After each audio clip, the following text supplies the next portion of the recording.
జై శ్రీరామ్.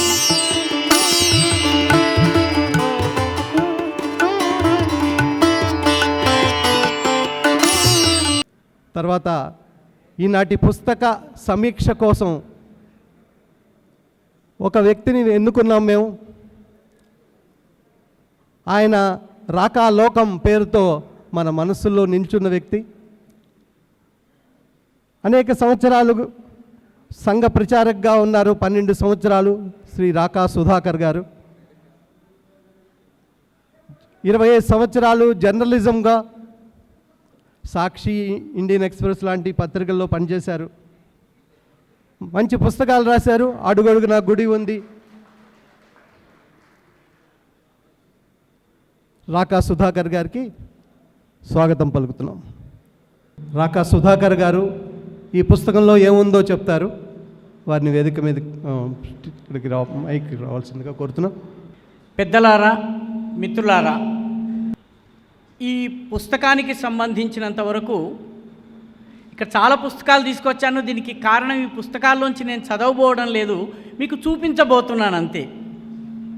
వాస్తవానికి end of అన్ ఈరా అని చెప్పి కన్హయ్యాలాల్ మాణెక్లాల్ మున్షి రాసినటువంటి ఈ పుస్తకం యొక్క సందర్భము మనం అర్థం చేసుకోవాలి. దీని కాంటెక్స్ట్ని అర్థం చేసుకోకపోతే ఈ పుస్తకం యొక్క విలువ మనకు అర్థం కాదు. మిత్రులారా, 1948లో సెప్టెంబర్ 17వ తారీఖున భారత సైన్యాలు ప్రవేశించాయి. నిజాం లొంగిపోయాడు. హైదరాబాద్ భారతదేశంలో విలీనమైంది.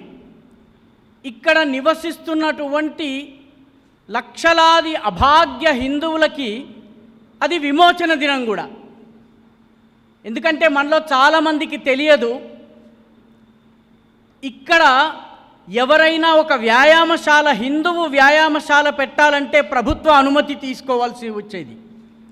హిందువు పెళ్లి ఊరేగింపు తీయాలన్నట్టయితే ప్రభుత్వ అనుమతి తీసుకోవాల్సి వచ్చేది. దానికోసము గస్తీ నిషాన్ 53, గస్తీ నిషాన్ 53 అనేటటువంటి ఒక చట్టం ఉండేది. ఆ చట్టం ప్రకారము మొహర్రం నెల రోజుల్లో హిందువుల పెళ్లి జరగడానికి వీల్లేదు.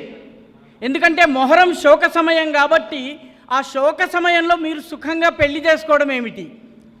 ఈ రకమైనటువంటి గస్తీ నిషాన్ 53 మనకి అమల్లో ఉండేది. నిజాం ప్రభు చాలా సెక్యులర్ అని చెప్పే చాలామందికి ఈ గస్తీ నిషాన్ 53 గురించి తెలియదు. రజాకార్లు చేసినటువంటి అత్యాచారాలను నిజాం సమర్థిస్తూ వచ్చాడు. ఇక్కడ మన మధ్య మిత్రుడు అల్వాల్ దేవేందర్ రెడ్డి గారు ఉన్నారు. దేవేందర్ రెడ్డి గారి తండ్రి గారు 500 మంది ముస్లిములు అపహరించుకుపోయినటువంటి యువతులను తీసుకువచ్చి మళ్ళీ వాళ్ళకి హిందూ పద్ధతిలో వివాహం చేశారు. మన పాత బస్తీలో కార్పొరేటర్గా ఉండేవారు. వారు వేసిన రోడ్ల మీదనే ఈ రోజుకి మళ్ళీ తారు పూస్తున్నారు. అల్వాల్ బాలరెడ్డి గారి మనవడు మన మధ్య ఉన్నారు. కాబట్టి నిజాం ప్రభుత్వం చాలా సెక్యులర్ అని, నిజాం హిందువులు ముస్లింలు 2 కళ్ళని చెప్పారంటే దాన్ని నమ్మడానికి వీల్లేదు. ఎందుకంటే సర్దార్ పటేల్ దగ్గర ఇదే పెరేడ్ గ్రౌండ్స్లో సరెండర్ సమారోహం జరుగుతున్నప్పుడు నాకు హిందువులు ముస్లింలు 2 కళ్ళ లాంటి వాళ్ళని 1 సారి 2 సార్లు 3 సార్లు నిజాం చెప్పిన తరువాత పక్కనే ఉన్నటువంటి ఆయన సెక్రటరీ అయినటువంటి మెనన్ దగ్గర నుంచి ఒక చిన్న స్లిప్ తీసుకొచ్చారు సర్దార్ పటేల్ గారు. తీసుకొచ్చి ఆ స్లిప్పులో రాసి ఉన్నటువంటి 2 కవితలను ఉర్దూలో షేర్ అంటారు. ఆ షేర్ని చదివి వినిపించారు. ఆ షేర్ ఏంటంటే, సలాతీన సల్ఫ్ సబ్ హో గయే నజర్ అజల్ ఏ ఉస్మాన్, अब ముసల్మానో కో తేరీ నిషాహీ బాకీ హై. ఓ ఉస్మాన్, ఘనత వహించినటువంటి మీరు ఉస్మాన్ అలీ ఖాన్, ఇస్లాం యొక్క సామ్రాజ్యాలన్నీ ధ్వంసమైపోయినాయి, గతం గోతాములో పడిపోయినాయి. ఇప్పుడు మిగిలినది ముస్లింలకు మిగిలిన ఏకైక రాజ్యము అబ్ ముసల్మానో కో తేరీ హీ నిషా బాకీ హై, నువ్వు మాత్రమే చిహ్నము అని చెప్పన్నాడు. రెండవ కవితలో ఆయన అంటాడనమాట, బంద్ నాకూస్ హువా సున్కే నారాయ తక్బీర్. నారాయ తక్బీర్ అంటే అల్లాహు అక్బర్ అన్నటువంటి నినాదం అనమాట. బంద్ నాకూస్ హువా సున్కే నారాయ తక్బీర్, జల్ జలా ఆహి గయా తారే జున్నార్ పర్. తారే జున్నార్ అంటే మనం వేసుకునేటటువంటి జంధ్యము. జంధ్యము పైన నిప్పు పర్వతాల నుంచి లావా ఎగిసెగిసి పడింది ఎప్పుడైతే నారాయ తక్బీర్ని విన్నారో అప్పుడు అని చెప్పి నిజాం ప్రభువు రాసినటువంటి కవితల్ని సర్దార్ పటేల్ వినిపించారు. ఆ తర్వాత నిజాం నోరు మెదపలేదు. కాబట్టి ఈ సందర్భాన్ని మనం తెలుసుకోవాలి. దురదృష్టవశాత్తు ఈ దేశానికి స్వాతంత్రం వచ్చిన తర్వాత హైదరాబాద్ విలీనం తరువాత జరిగిన మొట్టమొదటి తప్పిదం ఏంటంటే హైదరాబాదు సంస్థానాన్ని 3 భాగాలుగా విభజించారు. మరాఠీ మాట్లాడే వాళ్ళని మరాఠ్వాడా మహారాష్ట్రలో కలిపారు, కన్నడ మాట్లాడే వాళ్ళని కర్ణాటకలో కలిపారు. నిన్న మొన్నటి దాకా దానిని హైదరాబాద్ కర్ణాటక అనేవాళ్ళు, ఈ మధ్యనే దాన్ని కళ్యాణ కర్ణాటక అంటున్నారు. ఒక జ్ఞాపకాన్ని సమర్థవంతంగా మనం చెరిపేస్తున్నాం. హైదరాబాద్ కర్ణాటకకు బదులు కళ్యాణ కర్ణాటక అంటున్నాం. మిగిలిన తెలుగు మాట్లాడే ప్రాంతం ఏదైతే తెలంగాణ ఉన్నదో దానిని 2 సంవత్సరాలు సొంత ప్రభుత్వం ఉంది బూరుగుల రామకృష్ణరావు గారిది. ఆ తరువాత ఆంధ్ర ప్రాంతంతో కలిపేశారు. ఆంధ్ర ప్రాంతంతో కలిపి 1954లో ఆంధ్రప్రదేశ్ ఏర్పాటైంది. ఈ రకంగా తెలంగాణ చరిత్రను, నైజాం వ్యతిరేక పోరాట చరిత్రను, నైజాం అత్యాచారాల చరిత్రను 3 ముక్కలు చేసేశారు. 3 ముక్కలు చేయడం వల్ల దిస్ ఫ్రాగ్మెంటెడ్ హిస్టరీ వల్ల జరిగింది ఏంటంటే మన జ్ఞాపకాలు చెదిరిపోయినాయి. ఇక్కడి నుంచి కేవలము 200 కిలోమీటర్ల దూరంలో గోర్టా అనే గ్రామం ఉంటుంది కర్ణాటకలో. గోర్టా గ్రామం మీద రజాకార్లు దాడి చేసినప్పుడు 250 మందిని తగలబెట్టేసేశారు. 250 మంది చేసిన పాపం ఏంటంటే వాళ్ళు ఆర్య సమాజీలు. తెలంగాణలో ఉన్న వాళ్ళకి గోర్టా గురించి తెలియదు, ఎందుకంటే అది కర్ణాటక హిస్టరీలో అంతర్భాగం. మన నిజామాబాదులో త్ర్యంబకరావు ఫాటక్ అనేటటువంటి దత్తాత్రేయ నాయక్ అనే 2 కుర్రవాళ్ళు ఉండేవాళ్ళు. ఒక బాలికను అపహరణ చేస్తే ముస్లింలు అపహరణ చేసి తీసుకువెళ్ళిన తరువాత వాళ్ళు జిల్లా కలెక్టర్కి ఒక అప్లికేషన్ ఇవ్వడానికి వెళ్ళారు. అప్లికేషన్ ఇచ్చి ఇంటికి వచ్చిన తర్వాత త్ర్యంబకరావు ఫాటక్ని భార్య అడిగింది, ఏం చేసి వచ్చావని. ఇలా హిందూ మహిళని యువతిని అపహరించినందుకు నేను ఇదిగో నీకు ఈ పిటిషన్ ఇచ్చొచ్చానని చెప్పాడు. అప్పుడు ఆ భార్య తన మంగళసూత్రాన్ని తెంపి దీన్ని అమ్ము, దాంతో తుపాకీ కొను, ఆ నిజాం సైనికుల్ని రజాకార్లతో పోరాడు అని చెప్పింది. మన నిజామాబాద్ జిల్లా సంఘటన ఇది. నిజామాబాద్ జిల్లాలో త్ర్యంబకరావు ఫాటక్ తుపాకీలు నాసిక్ నుంచి తీసుకొచ్చి రజాకార్ల మీద యుద్ధం చేస్తాడు, జైల్లో ఉంటాడు ఆయన. ఇక్కడికి కొద్దిపాటి దూరంలో జోగిపేట ఉంది. సిద్దిపేట దాటగానే మనకి జోగిపేట వస్తుంది. జోగిపేటలో బసవ మానయ్య అని ఒక వ్యక్తి ఉండేవారండి. ఆయన జోగిపేట ఫస్ట్ మున్సిపల్ చైర్పర్సన్. ఇక్కడ జోగిపేట వాళ్ళు ఎవరన్నా ఉంటే మున్సిపల్ ఆఫీస్లో ఆయన ఫోటో ఉంటుంది, మొట్టమొదటి చైర్పర్సన్గా ఆయన పేరుంటుంది.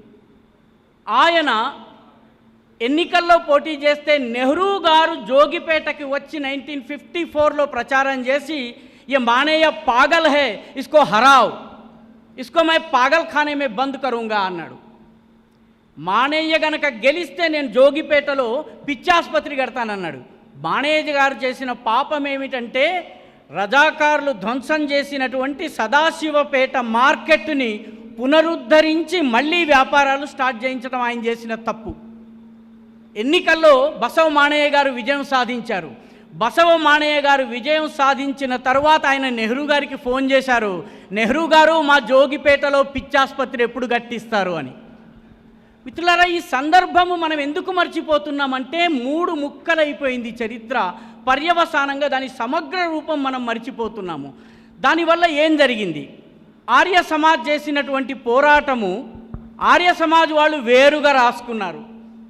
హైదరాబాద్ ముక్తి సంగ్రామ్ కా ఇతిహాస్, ఇది ఆర్య సమాజ్ వాళ్ళు రాసుకున్నారు. ఆర్య సమాజ్లో బలిదానం చేసినటువంటి వీరులు, చనిపోయినటువంటి వీరులు, నిజామాబాదులో యజ్ఞం చేయడం నా హక్కు అని చెప్పి యజ్ఞం చేసి రజాకారుల చేతిలో చనిపోయినటువంటి రాధాకృష్ణ మొదానీ కథ రాశారు.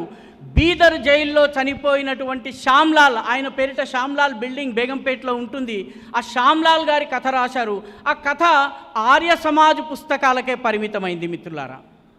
అదేవిధంగా వెల్దుర్తి మాణిక్యాలరావు గారు హైదరాబాదు సంస్థానంలో స్వాతంత్రోద్యమం అని పుస్తకం రాశారు. తెలంగాణ తప్ప మహారాష్ట్ర గురించి కానీ కర్ణాటక గురించి కానీ వీరు రాయలేదు. ఇది మన దురదృష్టము.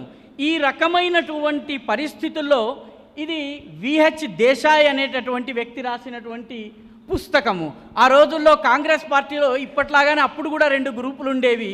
ఒకటి స్వామి రామానంద తీర్థ నాయకత్వంలో ఉండేది, ఒకటి ఈ దేశాయ్ గారి నాయకత్వంలో ఉండేది. అప్పట్లో చాలామంది ఏమనేవాళ్ళంటే కాంగ్రెస్ దేశాయ్, కాంగ్రెస్ గోసాయ్. గోసాయ్ అంటే గోస్వామి అంటే సన్యాసి అని అర్థం అన్నమాట. ఆయన వందే మాతరం టు జనగణమన అనే పుస్తకం రాశారు. దీన్ని కూడా భవన్స్ వాళ్ళే ప్రచురించారు. ఆయన కూడా భవన్స్ సంస్థతో పనిచేసినటువంటి వ్యక్తే. వారు తనకు తెలిసినటువంటి చరిత్రను తన వర్షన్ని ఇచ్చారు. రామానంద తీర్థ గారు తన ఆత్మకథను రాసుకున్నారు. పండిట్ నరేంద్రజీ ఆర్య సమాజ్ యొక్క మహాయోధుడు జీవన్ కే ధూప్ ఛావ్ అని తన వర్షన్ మాత్రమే రాసుకున్నాడు. రజాకార్లు చాలా కాలం ఆగారు. చాలా కాలం ఆగిన తరువాత 2012 నుంచి 2011 నుంచి వాళ్ళ ప్రయత్నాలు ప్రారంభమైనాయి. మిత్రులారా, 2012లో ఈ పుస్తకం వచ్చింది. ఈ పుస్తకం రాసినటువంటి పేరు మహమ్మద్ హైదర్. ఈ మహమ్మద్ హైదర్ ఎవరు? మహమ్మద్ హైదర్ లాతూర్ జిల్లా యొక్క చిట్ట చివరి కలెక్టర్. చిట్ట చివరి కలెక్టర్ అంటే లాతూర్ ఎవరి జిల్లా? కాశీం రజ్వీ ఈ జిల్లాకి చెందినటువంటి వాడు. లాతూర్లో ప్రాక్టీస్ చేసేవాడు కాశీం రజ్వీ. ఆయన ఈ పుస్తకంలో తనని డిఫెండ్ చేసుకుంటూ భారత ప్రభుత్వాన్ని వ్యతిరేకిస్తూ తన కథనాన్ని రాస్తాడు. ఆయన లండన్కి వెళ్ళిపోయి తన మెమోఆర్స్ని తన కుమారుడికి ఇస్తే కుమారుడు 2012లో ఒక సుప్రసిద్ధ భారత ప్రచురణ సంస్థ ద్వారా ప్రచురించాడండి. అంటే 2012కి రజాకార్లతో పోరాడిన తరం లేదు, రజాకార్లతో యుద్ధం చేసిన వాళ్ళు లేరు. అల్వాల్ దేవేందర్ రెడ్డి గారికి అల్వాల్ బాలరెడ్డి గారు చేసిన పని గురించి తెలియని పరిస్థితి వచ్చింది. ఆ సమయంలో లండన్ నుంచి ఈ పుస్తకం వచ్చిందండి. దాని తరువాత వచ్చినటువంటి పుస్తకం దీన్ని ఏజీ నురానీ రాశారు. ఏజీ నురానీ రాసిన ఈ పుస్తకం పేరు డెస్ట్రక్షన్ ఆఫ్ హైదరాబాద్. దీని అర్థం ఏంటండి అంటే హైదరాబాద్ యొక్క విధ్వంసం ఎవరు చేశారు? భారత సైన్యాలు చేసినాయి. ఎందుకు చేసినాయి? నిజాంని అణిచివేసేందుకు. కాబట్టి భారతదేశపు సైన్యం చేసిన విధ్వంసానికి ప్రతీకగా ఈ పుస్తకాన్ని ఆయన ఇంగ్లీష్లో రాస్తే దీనిని హైదరాబాదు నడిబొడ్డు మీద సర్వాధిక సర్క్యులేషన్ ఉన్న తెలుగు పత్రిక సంపాదకులు ఒక ఆయన రిలీజ్ చేశారండి. అంటే పూర్తి పాకిస్తాన్ వెర్షన్ని ప్రచారం చేసేటటువంటి పుస్తకాన్ని హైదరాబాదు నడిబొడ్డలో ఒక సుప్రసిద్ధ పత్రికా సంపాదకుడు నిస్సిగ్గుగా రిలీజ్ చేశారు 2013. ఆ తరువాత నుంచి ప్రతి సంవత్సరము మీరు ఆపరేషన్ పోలో అని ఇంటర్నెట్లో కొట్టినట్లయితే మీకు ముస్లింల పైన అత్యాచారాలు జరిగాయన్న కథనం వస్తుంది, కానీ భారత మిలిటరీ ఆపరేషన్స్ కథ రాదు. ఇదంతా నేను ఎందుకు చెప్తున్నానంటే 2012-13 నుంచి ఈ జాతి రజాకారులతో పోరాడిన వాళ్ళందరూ వెళ్ళిపోయిన తరువాత, ఆ జ్ఞాపకాలు పూర్తిగా నశించిపోయిన తరువాత ఇటువంటి పుస్తకాలు వస్తున్నాయి. లాయక్ అలీ చిట్ట చివరి ప్రధానమంత్రి హైదరాబాదుని ఏ రకంగా ఇండియన్ మిలిటరీ ధ్వంసం చేసిందో రాస్తూ ఒక పుస్తకం రాశాడు. ఆయన వర్షన్ అది, రజాకార్ల వర్షన్ అది. ఆ పుస్తకాన్ని భారత ప్రభుత్వం బ్యాన్ చేసింది. బ్యాన్ తీయగానే ఆంధ్రప్రదేశ్ ప్రభుత్వంలో కలెక్టరు హోదాలో ఉన్నటువంటి ఒక మహానుభావుడు ఆ పుస్తకాన్ని అనువాదం చేశాడు. నిన్నగాక మొన్న ఆయన ఆ పుస్తకంలో ఉన్న విషయాలను ప్రజలకు వివరించే ప్రయత్నం చేశాడు. ఎవరి వర్షన్? లాయక్ అలీ వర్షన్. ఎవరు లాయక్ అలీ? రజాకార్ల నాయకుడు కాశీం రజ్వీ యొక్క అనుచరుడు అతను. అతనికి పాకిస్తాన్ మొదటి ఆర్థిక మంత్రి అయినటువంటి గులాం మహమ్మద్ అత్యంత సన్నిహితుడు. మనము మర్చిపోతున్నాము, వాళ్ళు మర్చిపోలేదు. కాబట్టి ఇటువంటి పుస్తకాలు వస్తున్నాయి, ఏడాదికి ఒక పుస్తకం వస్తుంది. ఈ నేపథ్యంలో వాస్తవమైనటువంటి కథనాన్ని చెప్పేటటువంటి ప్రయత్నము ఈ పుస్తకం చేసింది. నిజానికి ఎండ్ ఆఫ్ అన్ ఈరా ఏదైతే ఉందో అది ఇప్పుడు ప్రింట్లో దొరకటం లేదండి, అందుబాటులో లేదు. భారతీయ విద్యాభవన్కి నేను వెళ్ళి అడిగితే దొరకలేదు. నా దగ్గర ఒక పాత చినిగిపోయిన కాపీ ఉంది, దాన్ని చూశాను. ఆ తరువాత ఇప్పుడు తెలుగు అనువాదం వచ్చింది. ఎప్పుడొచ్చిందండి? 2025లో వచ్చింది. ప్రత్యర్థి ప్రయత్నాలు ఎప్పటి నుంచి ప్రారంభమయ్యాయండి? 2012 నుంచి ప్రారంభమయ్యాయి. అంటే 12 సంవత్సరాల తరువాత మన వంతు కథనాన్ని చెప్పే ఒక పుస్తకం వచ్చింది. ఈ మధ్యలో భాస్కర్ యోగి గారు రాసినటువంటి నిజాం నియంత నిజస్వరూపం పుస్తకం కసిరెడ్డి గారు రాశారు. నియంత తల వంచిన రోజు మన భాస్కర్ యోగి గారు రాశారు. బొప్ప భాస్కర్ నిజం అనే పుస్తకం రాశారు. ఇక్కడ అందుబాటులో ఉన్నాయి. కానీ ఈ పుస్తకము కేఎం మున్షీ గారు ఇక్కడ రెసిడెంట్గా ఉంటూ భారతదేశం యొక్క ఏజెంట్ జనరల్గా ఉంటున్నటువంటి సమయంలో ఆయన అనుభవాల ఆధారంగా రాసినాయి. ఇందులో కూడా ఆయన చాలా జాగ్రత్తగా రాశారు. ఆయన రాసింది 57లోనండి, 57లో రాశారు. ఇందాక చౌదరి గారు చెప్పినట్టుగా ఈ దేశానికి హైదరాబాదు విలీనమైనటువంటి మరుక్షణము నెహ్రూ గారు ఆయన్ని వేరే పనికి పంపించేశారు, హైదరాబాద్ నుంచి పంపించేశారు. సరెండర్ అయ్యే సమయానికి కేఎం మున్షీ బొంబాయికి వెళ్ళిపోవాల్సి వచ్చింది. చాలామంది మిత్రులు మనల్ని కమ్యూనిస్టు మిత్రులు అడుగుతూ ఉంటారు, కేఎం మున్షీ నిజాంని ఎందుకు రాజప్రముఖగా చేశారు అని చెప్పి అడుగుతూ ఉంటారు. కేఎం మున్షీ గారు 18th సెప్టెంబర్ 1948న హైదరాబాద్ని వదిలేశారు, never to return. Raj Pramukh ఎవరు చేశారు? 50లో సర్దార్ పటేల్ చనిపోయిన తరువాత ఆయన రాజ్ ప్రముఖ్ అయ్యారు. 54 వరకు నిజాం ఏ జెండాకి దండం పెట్టాడు, ఏ జెండాకి జై హింద్ చెప్పాడు? ఈ ప్రశ్న తెలుసుకునేందుకు నేను చాలా పాత పుస్తకాలని తిరగేశాను. చివరికి హైదరాబాదు చరిత్రకి సంబంధించినటువంటి అథారిటీగా భావించేటటువంటి నరేంద్ర లూథర్ గారితో కూడా నేను లిఖితపూర్వకంగా అడిగాను.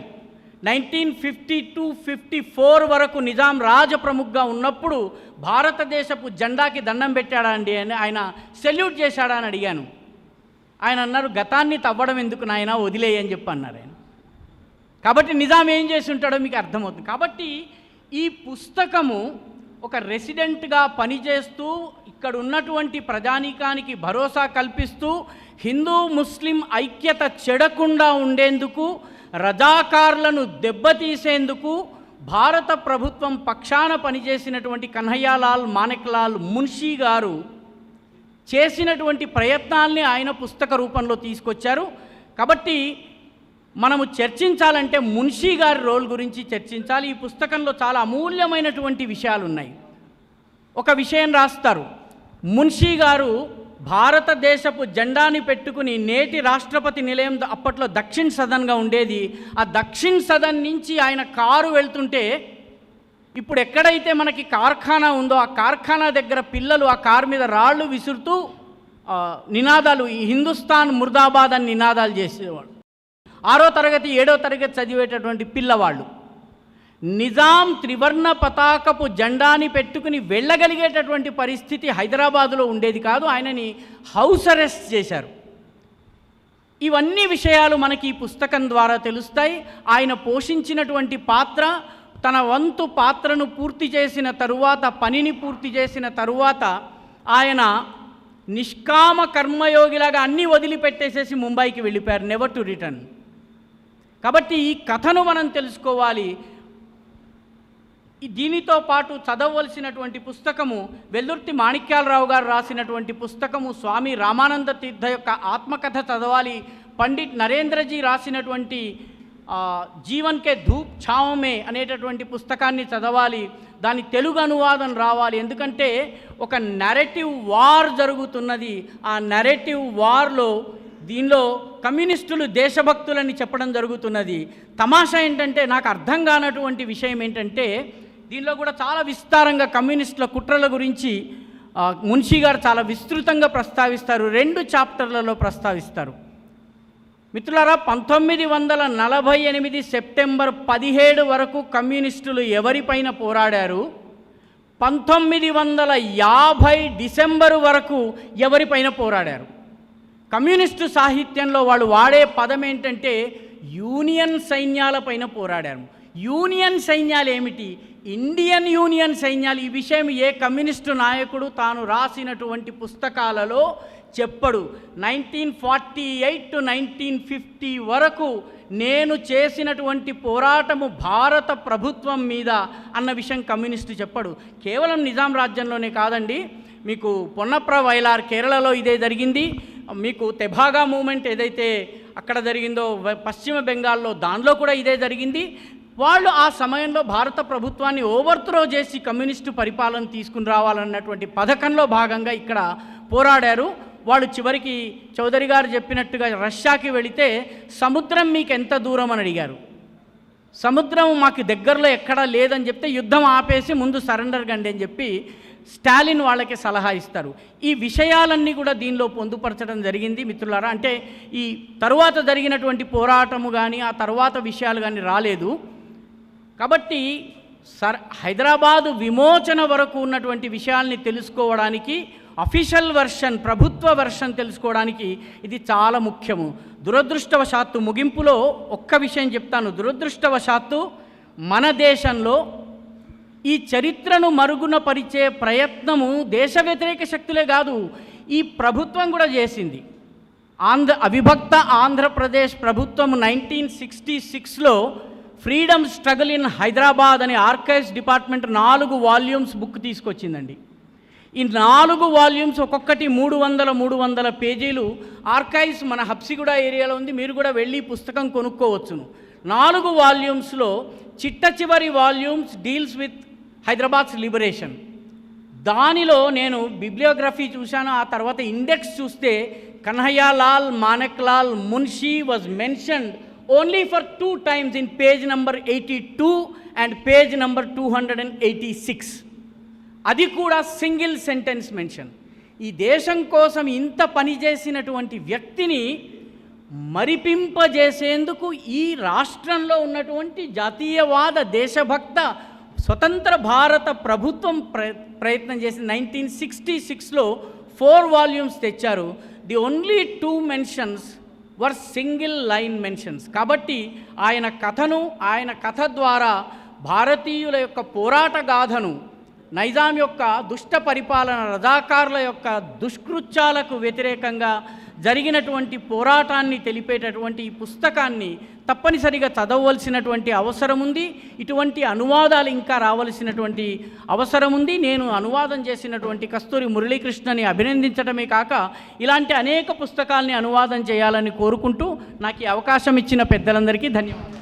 ఇందాక చౌదరి గారు చెప్పినట్టు సుందర్లాల్ కమిటీ గురించి ఇంకొంచెం లైట్ వేయవలసిందిగా మన రాకా సుధాకర్ గారిని ఒక. Sundarlal committee was not a committee appointed by the government of India. Number one, Nehru did not appoint a committee, and he had no jurisdiction to appoint a committee to look into the allegations made by the ex-Razakars. It was a goodwill mission constituted by Nehru. Goodwill mission is not a committee. So those who say that Sundarlal committee, it is not actually a committee, it is a goodwill mission led by Mr. Sundarlal. Second and more importantly, I read the biography of Mr. Sundarlal.